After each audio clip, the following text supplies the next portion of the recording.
Cassar.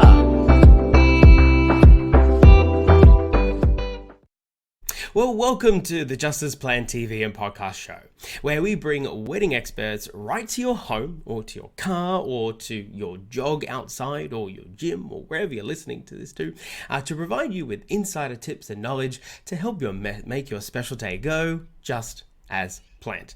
As always, I'm your host and professional wedding MC, Nathan Cassar, and today we have a treat for your ears. The multi-talented, award-winning acoustic guitarist, vocalist, DJ, and MC, I'm almost out of breath saying all that, Ryan David, also known as Ryan David Music.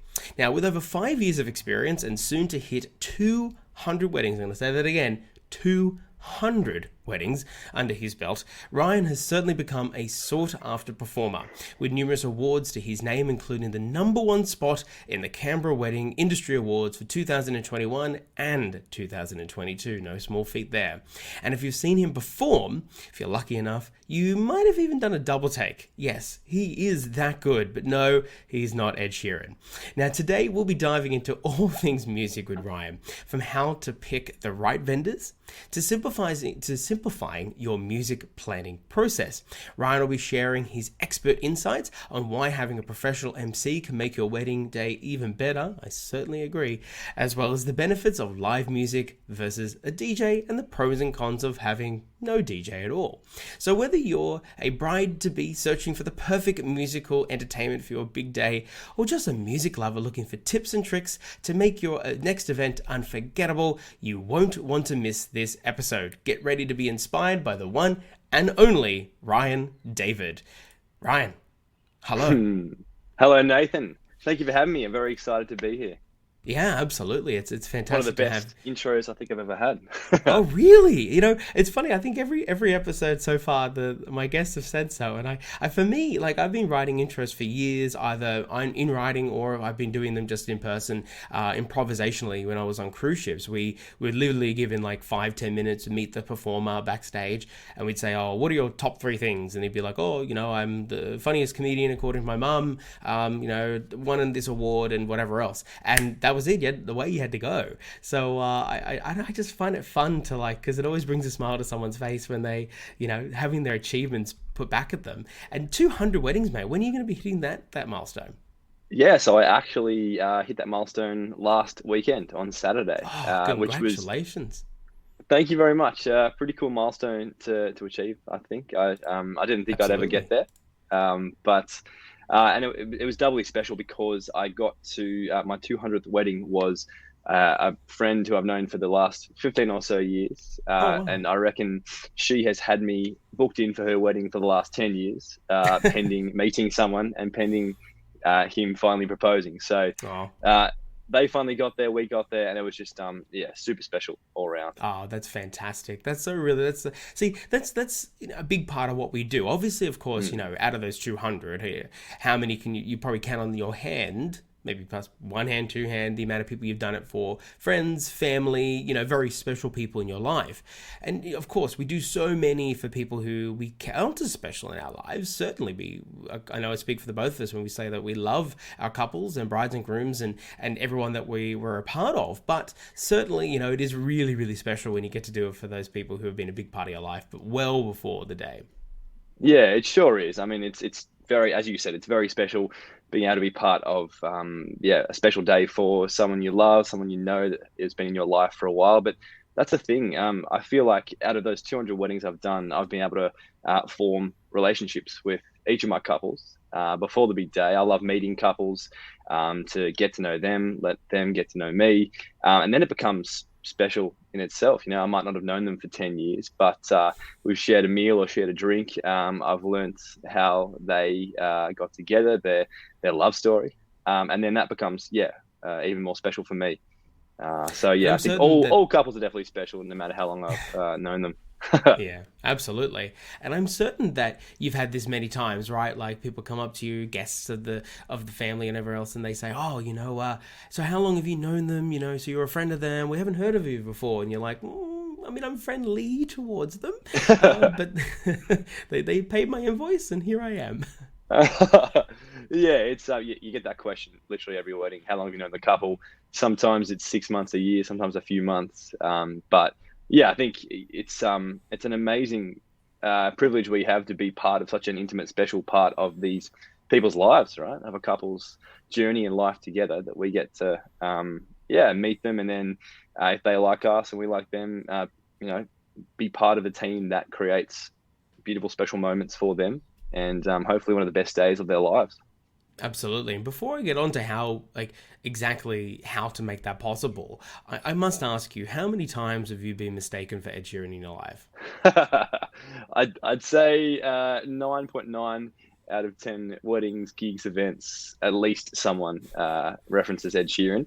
It doesn't help that some of the most sought after songs are by Ed, but look, you can't deny he writes some beautiful music, and it goes very well for weddings. Oh, absolutely. I was just hearing, I was just at a wedding just on the weekend, and yeah, the DJ played that again. I think it was for their first dance. What's the one that everyone plays at the moment? Perfect, or Thinking Out Perfect, Loud. thank you. Yeah, either the version by him or the one with Bocelli in there. And Beautiful.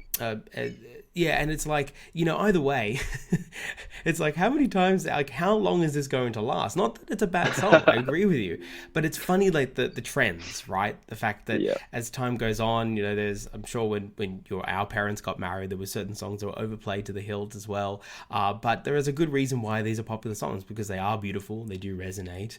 And so, speaking as someone like yourself who is Mr. Music, tell us, you know, I want to start here first. What is the benefit of live music? Because this is obviously your main forte. This is what you're best at. What would be the benefit of live music at either a ceremony and or the reception? Oh, look, there's so many benefits of live music compared to just playing the Spotify or the original version of songs. There's something I think beautiful and intimate about having a live musician play songs for your ceremony for your first dance. I feel like there's a connection, almost, without sounding too cliche. There's a bit of a connection between the singer, the guitarist, the bride, the groom, the guests there. Live musicians, we can tailor a song to exactly how the married couple or about to be married couple wants the song to be done. Whether they like certain key parts of the song better than others, we can sort of mix and match and put it all together.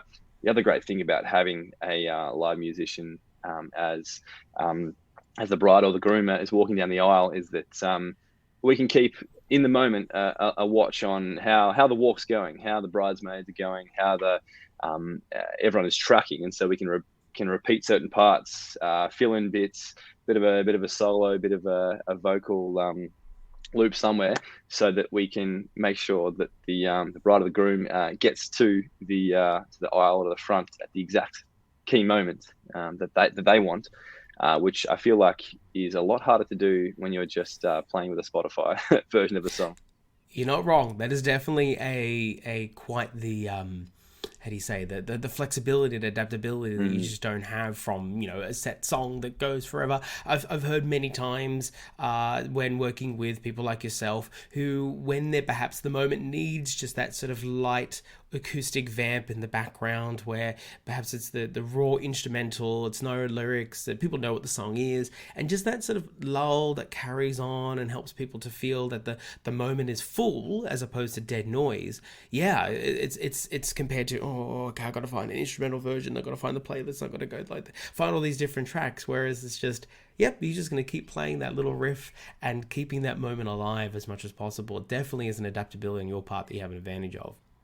Exactly, and I feel like live musicians, we can really try to get a sense of the vibe or the emotion that is happening or that the couple want, and really try to tap into that in the moment, live, every minute, every second.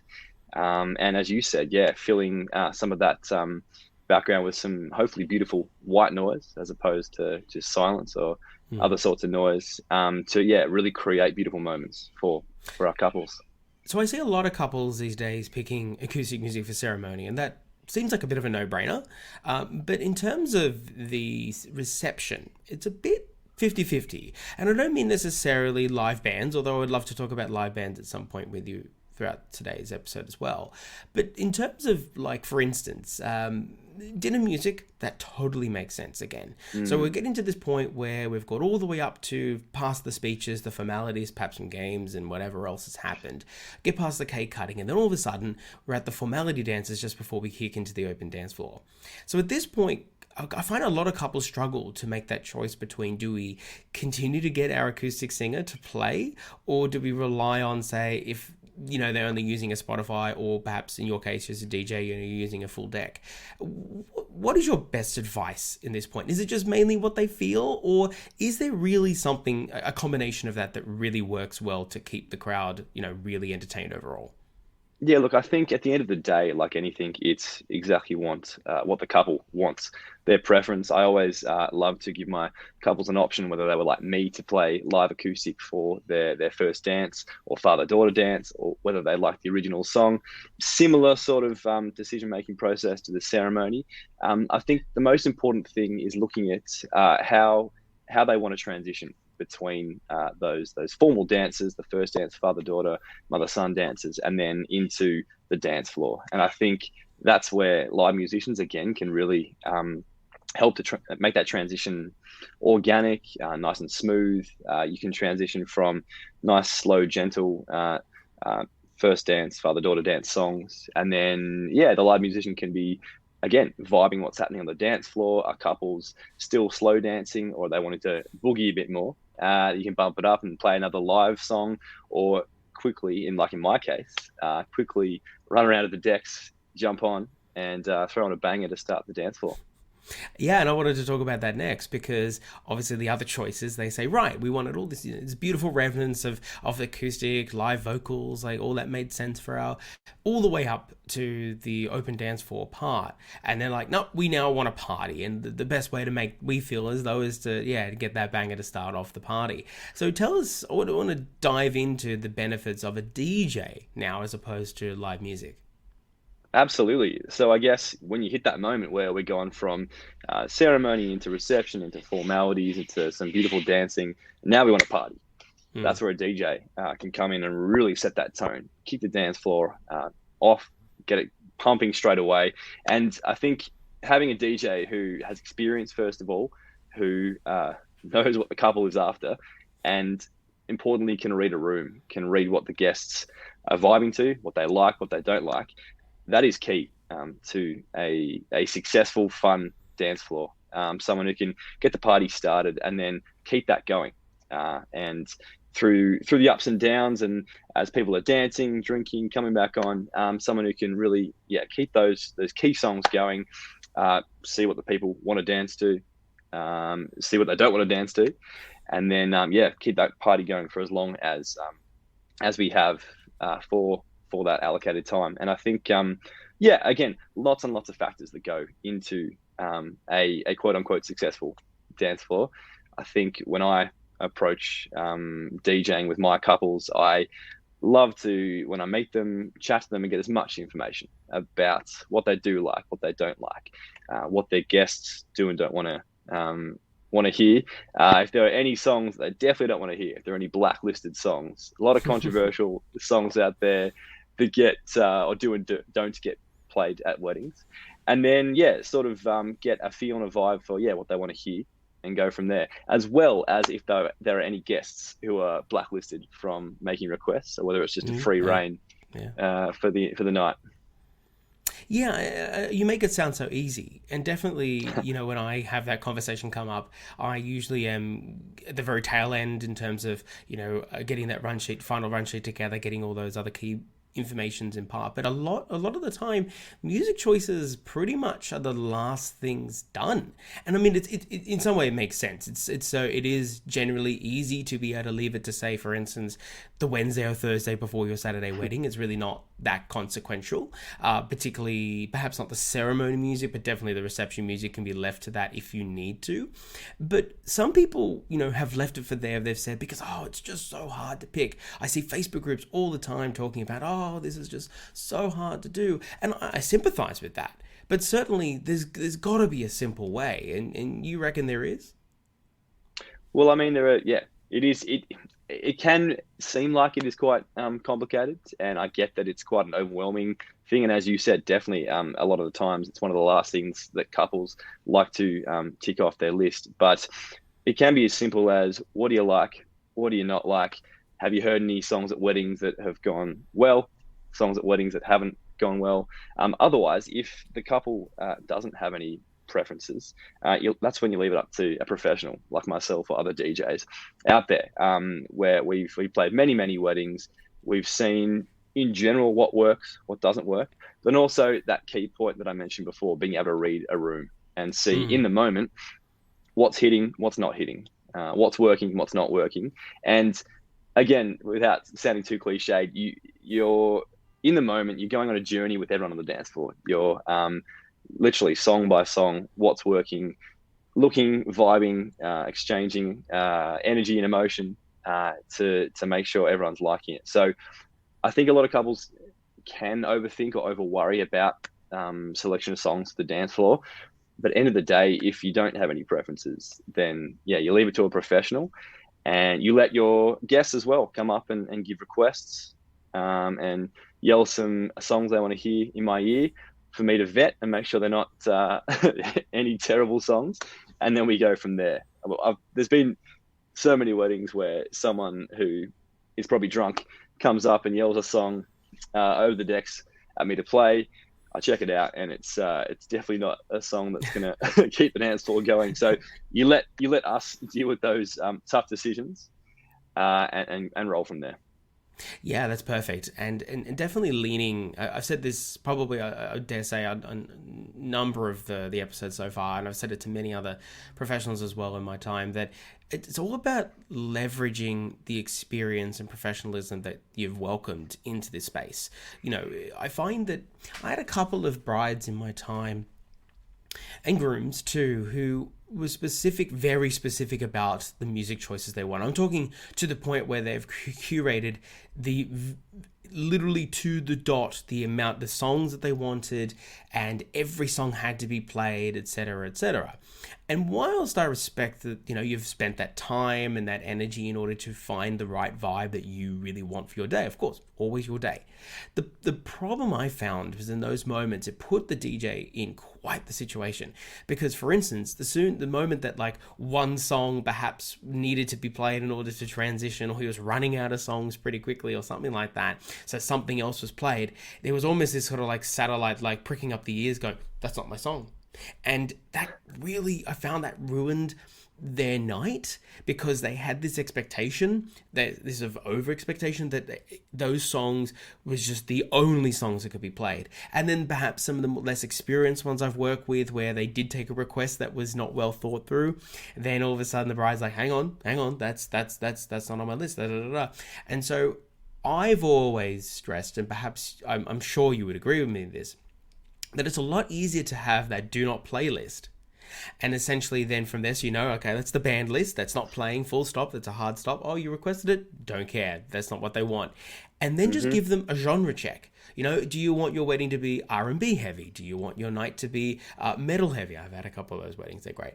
Do you want like a 70s Aussies rock night? I've even had your techno nights where they've like been hard style dubstep nights where, yeah, they've played a couple of party tracks to begin with, but they really wanted to get into that dubstep. So there's that genre check is a lot easier to then hand to your DJ and say, all right, can you handle this? Yeah, of course I can. And go from there. Would you agree that that's a better way to approach it?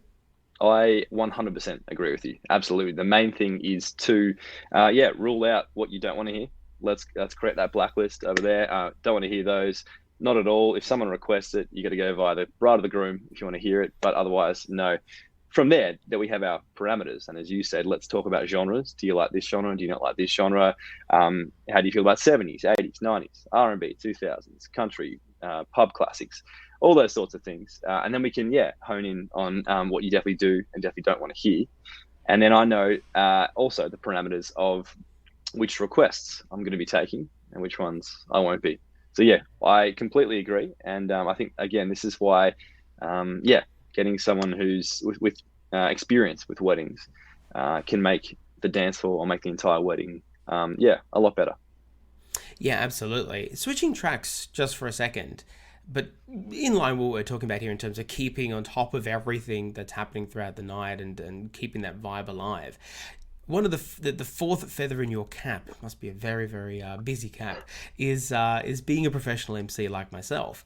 And so can you just sort of briefly explain, obviously I could do my own show, 10 episodes just on that myself, but I would love to hear your take as a fellow MC about just really how we as MCs come in and are able to augment all the things we've talked about so far, and assist, the DJs, assist the live musicians, assist everybody that's working on the night to really make it truly a night to remember.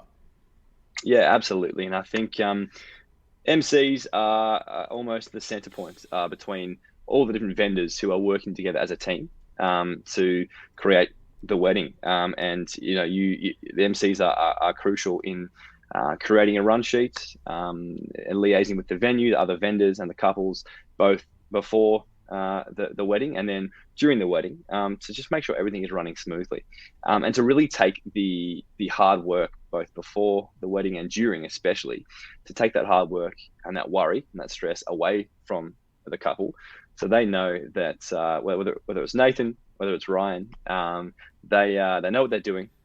They're running the show. They are staying on top of the timeline. They're staying on top of what the venue needs. When are the meals coming out? They're staying on top of, okay, what do the photographers need over there? Are they looking for a sunset shot? Yep, let's get that going. When the speech is coming up, you let us as MCs worry about that. So you, the couple, can just have the best day and night ever. And especially, I think, having someone who is like yourself, so comfortable up on the microphone, who can be such a personality that will really, again, set the tone, set the vibe for the day, for the night, is very crucial. Absolutely. And I'm sure many times you've been told, just like I have as well, that, oh, no, we're okay, thank you. Like, we've got a friend who's doing it. Like, almost like it's some automatic thing. And I think the idea that's been incepted into the industry amongst the messaging is, oh, friends and family know you. An MC is a paid suit that's going to pretend to get to know you, which I almost take offense to that, but at the same time, like it's absolutely not true, right? Oh, absolutely. And look, yeah, friends and family may have known you for longer, but that's why we take time to meet with couples and get to know them, and get to know exactly sort of what vibe they're after for their reception. And MCs, you know what you're getting. We're a known quantity. I like to think we're professional. We are good at what we do. From my experience, when couples ask friends or relatives to be MCs, hit and miss. Some of them nail it. Some of them are great on the mic. Some of them are very attentive. But a lot of times, you get a friend or a relative who isn't the best on the microphone, isn't the best public speaker, isn't the best at sticking to a run sheet, or who is rightly so trying to enjoy some drinks at the wedding. And if an MC isn't great on the mic or isn't sticking to the run sheet, doesn't have a broad idea of what they're doing, it's an easy way to potentially ruin a reception, in my experience. Absolutely. I was actually just speaking to Emily, who was our guest on the second episode of the Just As Planned wedding podcast, and just yesterday. And it's funny, she was mentioning how she just had a wedding just gone, and the MC was a friend, of course, or family member, one of the two, and all of it, he was, getting pretty heavy on the drinks. Was doing okay, but was using alcohol as a big crutch throughout the night. But then at one point, the photographers needed to go off and do the sunset shots. And at filming at the moment, sunset's dying really, really quickly here. That we've just gone past daylight savings. So the windows are very, very small to do it. And you miss that golden hour, well, you can't redo that again unless you do another shoot in another day. And so you don't want to do that typically.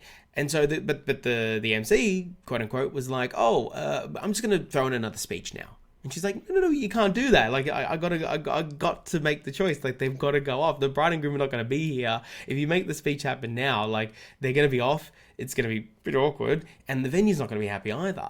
And unfortunately, the venue ended up not being happy out of that scenario because the MC made the announcement, so they thought, oh, okay, we've got to stand by, and then all of a sudden had to retract that, so that actually ended up affecting the mealtime, and they actually ended up losing 40 minutes of open dance time just because of how the kitchen got messed up throughout that whole process. And my heart breaks, as I'm sure yours is at the moment, hearing this kind of story, because it's like, oh, that whole thing would have been fixed just by having a relationship with us to begin with, to make sure all that was taken care of. Exactly. And I feel like as MCs, we are spinning many plates all at once. There are so many moving parts that I think a lot of the time guests, or even sometimes the couples, aren't aware of. It's not just being up there on the mic. It is, as you're saying, making sure that, are we in time with the meals? Are we in time with the sunset shots? Those key things that you can't take back once they're over. So I think, that's another example of how it definitely is worth considering a professional MC. Well, you couldn't have said it better myself, my friend. One thing before we go, just very quickly, what's it been like living with 2 first names? Yes, look, it does get me into some difficulty sometimes. There are some couples who still think my name is David and not Ryan, even up to the wedding day. I have a lot of emails that say, "Dear David," and then some of them realize eventually, oh, sorry, it's Ryan. Look, it causes some funny situations, but at least I hope both names are fairly easy to pronounce and understand. Yeah, certainly. The first time we met, which we had the pleasure of a couple of months back, it definitely was not hard to get under the tongue. Certainly compared to some of the weddings and couples I've done in the past. It's all good practice though, linguistically. Ryan, it has been an absolute privilege to have you here. Thank you so much for your insights, and I'll leave you to the manor behind you. It's very very grand behind you. This is not my house. I wish it was. We're just saying how we both grew up with upright pianos. You'd love it to have a grand piano. Maybe one day. Maybe we do enough weddings, we'll finally get there. One day, couple more. Ryan, take care of yourself. Thanks, Nathan. You too. Bye-bye. Well, there you have it. Thank you so much for tuning in to the Just As Planned TV and podcast show. We hope you enjoyed this episode and found some valuable insights and tips to help you plan your dream wedding. If you haven't already, hit the subscribe button on our channel and turn on notifications to stay up to date with our latest episodes. And if today's episode has inspired you in your own wedding journey, feel free to let us know in the comment section, or simply send through any burning questions you may have to hello@justasplanned.com.au. We wish you all the very best in planning your big day, and we hope your wedding goes just as planned.